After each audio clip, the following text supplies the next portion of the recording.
My name is Rachel Williams and I'm 37 years old. 3 hours ago, I was sipping champagne in my penthouse, celebrating another successful quarter for my tech empire. Then my doorman called with news that made my blood freeze. Ms. Williams, there are 3 people here claiming to be your family. 20 years. 20 goddamn years since they threw me out like garbage, and now they're standing in my marble lobby with tears streaming down their faces. Through the security monitor, I watched my mother clutch a crumpled newspaper clipping, the Forbes article that declared me self-made billionaire of the year. My father stood beside her, hat in hand like some broken-down beggar. And my sister? She was actually sobbing. I almost laughed. These were the same people who told me I'd die in a gutter before 30. The same family who made bets on how long I'd survive after they kicked me out at 17 with nothing but a trash bag of clothes. Should I send them up, Ms. Williams? My doorman asked through the intercom. I stared at their pathetic faces on the screen, remembering every cruel word, every humiliation, every night I went to bed hungry while building my company from nothing. My finger hovered over the button that would either grant them access or seal their fate forever. Yes, I whispered, my voice steadier than my racing heart. Send them up. It's time they learned what real failure looks like. As the elevator climbed to my penthouse, memories crashed over me like waves against broken glass. I was 17 again, standing in our cramped kitchen while Mama counted out her grocery money with hands that shook from exhaustion. Rachel, baby, I need you to understand something, she'd said that December morning. You can't keep living here thinking you're gonna be some big shot. You dropped out of college, can't hold down a job at McDonald's for more than 3 weeks. You're embarrassing this family. I'd been coding in my bedroom every night until 4 a.m., teaching myself programming languages from library books while working double shifts to help with bills.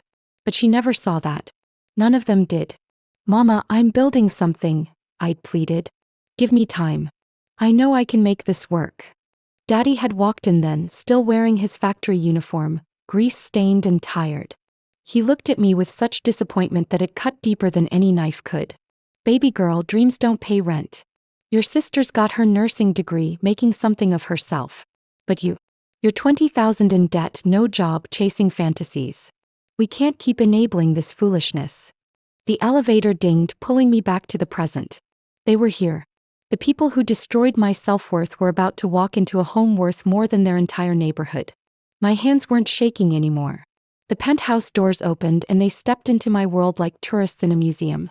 Mama's eyes went wide as she took in the floor-to-ceiling windows overlooking the city skyline. Daddy actually stumbled, catching himself against my imported Italian marble table. My sister Kira just stood there with her mouth hanging open. Jesus Christ, Rachel, Kira whispered. This place is worth $50 million, I finished for her, my voice cutting through the silence like a blade. Funny thing about money, it has a way of changing how people see you. Mama stepped forward, tears streaming down her cheeks. Baby, we've been trying to reach you for months. Ever since the magazine came out, we've been so proud. I interrupted. Now you're proud? Where was that pride when you told the entire family I was probably dead in some alley, overdosed on drugs I never even touched? The color drained from Daddy's face. Rachel, honey, we never said. Don't you dare lie to me. My voice echoed off the walls. Cousin Evan told me everything. How you took bets at Thanksgiving about whether I'd make it to 25. How you told people I was a cautionary tale about spoiled children with unrealistic dreams. Kira tried to speak, but I wasn't finished. 20 years of silence had built up like pressure in a dam, and now the floodgates were open. Do you want to know what failure really looks like? Failure, I continued, walking toward the massive portrait dominating my living room wall. The Forbes cover featuring my face. Looks like a 17-year-old girl sleeping in her car in December because her own family threw her out 2 days before Christmas. Mama gasped. We never knew you were. Living in a 1995 Honda Civic with a broken heater? Washing my hair in gas station bathrooms? Working 3 jobs just to afford ramen noodles for dinner. I turned to face them, letting them see the steel in my eyes. Of course you didn't know. You never bothered to check if I was even alive. Daddy took a shaky step forward. Princess, we thought you'd come back when you got hungry enough. We were trying to teach you responsibility. Responsibility. I laughed, but there was no humor in it. You want to talk about responsibility? Let me show you something. I walked to my desk and pulled out a thick folder. Every rejection letter, every eviction notice, every bill I couldn't pay during those first brutal years. This is responsibility. Applying to 234 jobs in 6 months. Getting turned down by every bank in the city for a business loan. Working construction during the day and coding all night until my fingers bled. Kira wiped her eyes. We didn't know it was that bad. But you hoped it would be, I said quietly. Remember what you told me the day I left. At least we know which child was the mistake. The words hung in the air like poison. I kept every newspaper clipping, I continued, my voice growing stronger. Every family gathering where I wasn't invited, every holiday card that never came. Do you know what I did every Christmas for 15 years? I sent you cards. Birthday presents. I called on Mother's Day, Father's Day, your anniversaries. I walked to another cabinet and pulled out a box filled with returned mail, all marked return to sender in Mama's handwriting. Every single one came back. Unopened. Even when I started making real money, when my first company sold for $12 million, I tried to reach out. But you'd already decided I was dead to you. Mama was sobbing now, ugly tears that left mascara streaks down her cheeks. We were hurt, baby. When you left, we thought you didn't love us anymore. I left. The words exploded out of me. You kicked me out. You literally put my belongings in garbage bags and told me never to come back. Daddy's voice was barely a whisper. We thought tough love would make you come to your senses. Well, it did. I picked up my phone, finger hovering over the security contact. It taught me that blood doesn't make family. Love does. Respect does. Support does. And you gave me none of those things when I needed them most. Please, Rachel, Kira begged. We're sorry. We made mistakes, but we're here now. We want to make things right. I looked at her, really looked at her, and saw something I'd missed before. Desperation. Why now? I asked, setting my phone down but keeping it within reach. After 20 years of silence, why show up at my door with tears in your eyes? What changed besides the number in my bank account? The three of them exchanged glances, the kind of look people share when they're caught in a lie. That's when I noticed details I'd missed before. Daddy's clothes were too clean, like he'd dressed up for something important. Mama's purse was clutched too tightly. Kira's wedding ring was missing. The house, Mama whispered finally. We're about to lose the house. There was the truth, naked and ugly, hanging between us like a noose. How much? I asked, my voice deadly calm. Daddy cleared his throat. The bank says we need $80,000 by the end of the month, or you're homeless. Like you made me. I nodded slowly. Now I understand. This isn't about love or family or regret. This is about money. You need something from the failure, the mistake, the disappointment who was supposed to die in a gutter. That's not fair, Kira protested. We really are sorry about. Sorry. I interrupted. Let me tell you what sorry looks like. Sorry looks like checking on your child when they're living in their car. Sorry looks like not telling extended family that your own daughter is probably dead from a drug overdose. Sorry looks like answering the phone when they call crying because they haven't eaten in 3 days. The room fell silent except for the soft hum of my air conditioning system. Do you want to know what my rock bottom looked like? I asked, walking to the window that overlooked the city. January 15th, 12 years ago. I was in the emergency room with pneumonia because I'd been sleeping in my car for 3 months straight. The nurse asked for my emergency contact and I realized I didn't have one. My own family had disowned me so completely that if I died, nobody would even claim my body. Mama made a wounded sound, but I wasn't finished. That night, lying in that hospital bed, I made a promise to myself. I would succeed not because of you but in spite of you. Every line of code I wrote, every 18-hour day I worked, every rejection I powered through, it was fuel from the fire you lit under me. I turned back to face them. And now you want to benefit from the success you tried so hard to prevent. Daddy stepped forward, his voice breaking. Princess, we know we failed you. But we're family. Family forgives. Family. I laughed bitterly. When I made my first $1 million, where was my family? When Forbes called me an innovator changing the tech industry, where were the congratulations? When I donated $10 million to local schools, where was the pride? You only showed up when you needed something from me. Kira tried a different approach. Rachel, we were wrong. We were so wrong. But losing the house. Mama and Daddy don't have anywhere else to go. I'm going through a divorce, lost my job. We're desperate. I studied her face, remembering the girl who used to call me stupid, worthless, a waste of space. Desperate, I repeated softly. You want to know what desperate feels like? I asked, my voice quiet but dangerous. Desperate is applying for food stamps and being denied because you're too proud to admit you're homeless. Desperate is washing dishes in a restaurant bathroom because you can't afford a gym membership for showers. Desperate is watching other families celebrate Christmas through store windows because you're too ashamed to show your face anywhere people might know you.